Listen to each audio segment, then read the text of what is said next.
Après la France ces derniers jours, c'est donc le Canada, un autre membre du G7, qui a annoncé sa volonté de reconnaître l'État de Palestine. Tous espèrent désormais créer une dynamique collective allant dans ce sens et que d'autres pays les rejoignent. On va décrypter tout cela avec notre invité, Adel Bakawan. Bonsoir, vous êtes sociologue, spécialiste du Proche et du Moyen-Orient. Merci d'être sur le plateau du 64 minutes. On ira également dans un instant à Ottawa retrouver Anne-Louise Michel, journaliste à Radio-Canada, pour décrypter ce qui s'est dit du côté donc du Canada. Adel Bakawan, que nos téléspectateurs comprennent bien, qu'est-ce que cela change concrètement d'un point de vue diplomatique, mais aussi géopolitique, que de plus en plus de pays souhaitent reconnaître l'État de Palestine? Il y a un élément fondamental qui change. C'est pas vrai lorsqu'on dit « Ah, ce n'est que de l'ordre symbolique ». Non, c'est pas vrai. Écoutez, depuis le 7 octobre, ça nous fait à peu près 600 jours. Lorsque j'ai sorti ma calculatrice ce matin pour faire des calculs, pour chaque jour, avec 60 000 morts, pour chaque jour, on a 91 Palestiniens tués. Déjà, c'est une grande catastrophe. Les scénarios qui sont en cours jusqu'à aujourd'hui, les scénarios qu'on aborde sont des scénarios de guerre. Ce sont des scénarios catastrophiques. Et cette initiative française, il faut le dire, ce récit-là, ce grand discours commence avec le président de la République, avec Emmanuel Macron. Alors, j'y vais rapidement.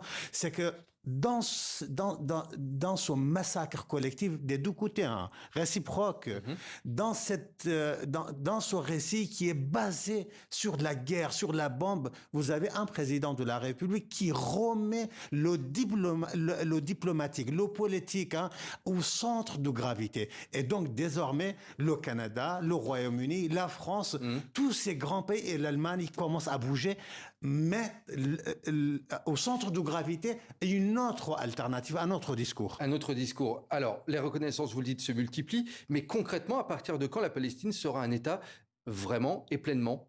Écoutez, pour le moment, on n'a pas un État, on a l'autorité palestinienne. Cette autorité est reconnue internationalement. Entre l'autorité qui ne gère pas des frontières, qui ne gère pas les institutions étatiques. Et aux Nations Unies, il n'a que le statut de membre observateur. Il y a un processus. Avec la reconnaissance de toutes ces puissances, il faut le dire, ce sont des puissances quand même, du G7. Beaucoup de pays du G7. Oui, voilà, absolument, comme membre du Conseil de sécurité. La France, la première, le premier pays, la première puissance de l'Union européenne qui dispose, n'est-ce pas, de la force militaire. Ce n'est pas rien. Ce n'est pas rien. Israël n'a jamais été aussi isolé.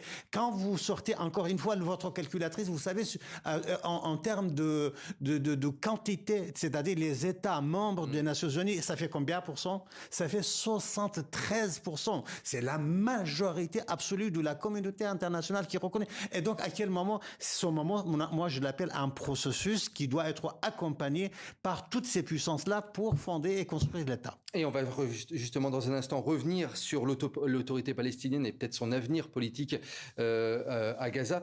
On va faire un détour avant cela par Ottawa au Canada pour retrouver Anne-Louise Michel.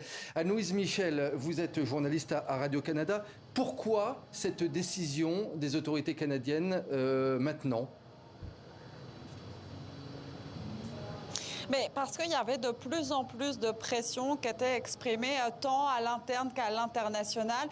D'abord à l'interne, il y a plusieurs élus, notamment du Parti libéral du Canada, mais également de d'autres partis, du Bloc québécois, du NPD, qui ont exprimé le souhait de voir un Premier ministre qui s'exprime sur la question de reconnaître l'État palestinien. Également, pour vous citer qu'un autre de ces exemples, plus tôt mercredi, il y a un peu plus de 170 anciens diplomates à Ottawa qui ont demandé la même chose au Premier ministre. Et puis du côté de l'international, votre expert le mentionnait tout à l'heure, la liste des pays qui reconnaissent l'État de Palestine s'allonge.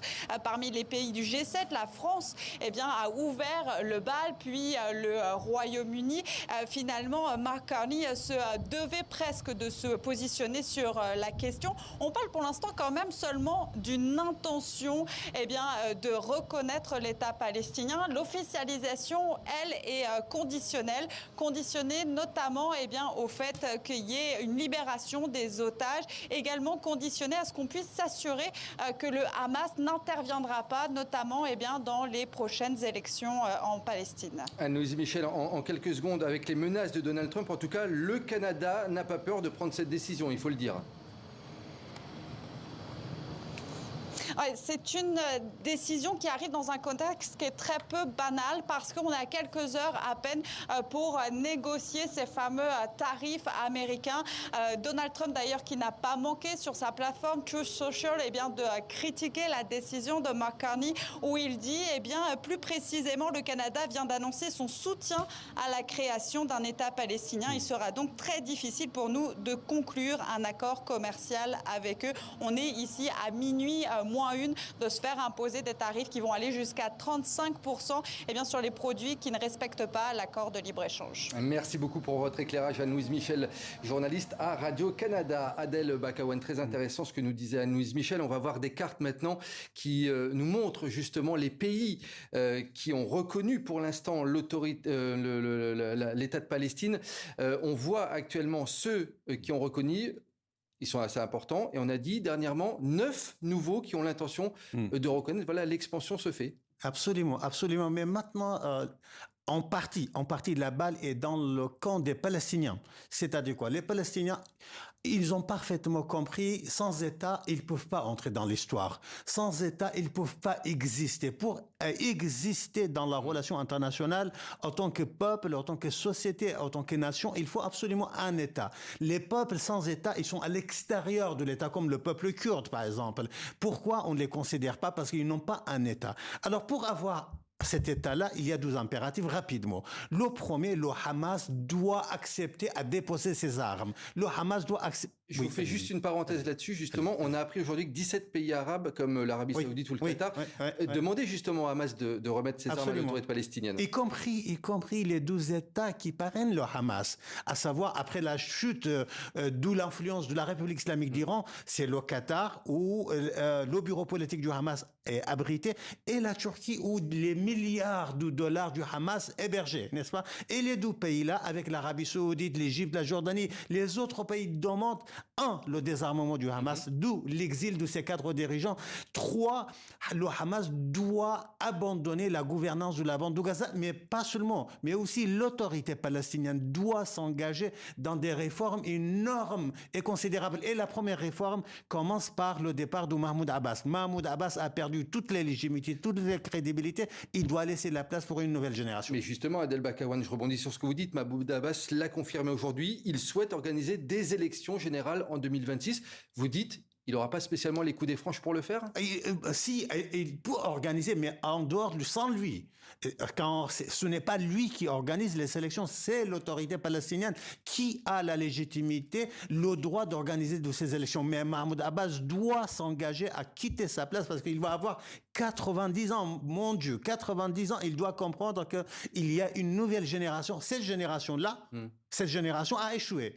Le Hamas a échoué. Le Fatah a échoué. Il y a une nouvelle génération qui souhaite construire l'avenir de ce peuple pour avoir un État. Alors pour cela, le Hamas doit s'engager, Mahmoud Abbas doit s'engager, les 12 s'engager à quitter la scène politique palestinienne. En guise de conclusion, Adel Bakawan, je voulais vous poser cette question. Est-ce que vous pensez que le Hamas va se laisser faire aussi facilement, se laisser balayer du pouvoir aussi facilement? Alors moi, je vais vous répondre d'une manière concrète et rapide, très très rapide. Le Hamas, lorsqu'il avait le Hezbollah derrière lui, lorsqu'il avait le régime syrien derrière lui, lorsqu'il avait des Houthis, lorsqu'il avait les milices irakiennes et surtout lorsqu'il avait les gardiens de la révolution iranienne, il était très très fort, il était dur. Mais aujourd'hui, il n'a rien de tout ça. Il n'y a que le Qatar et la Turquie. Le Qatar et la Turquie lui disent, il faut partir. Et ça sera intéressant effectivement de voir ce qui se passe dans ces prochaines et ces prochains mois. Merci beaucoup pour votre analyse, Adel Bakawan. Merci à vous.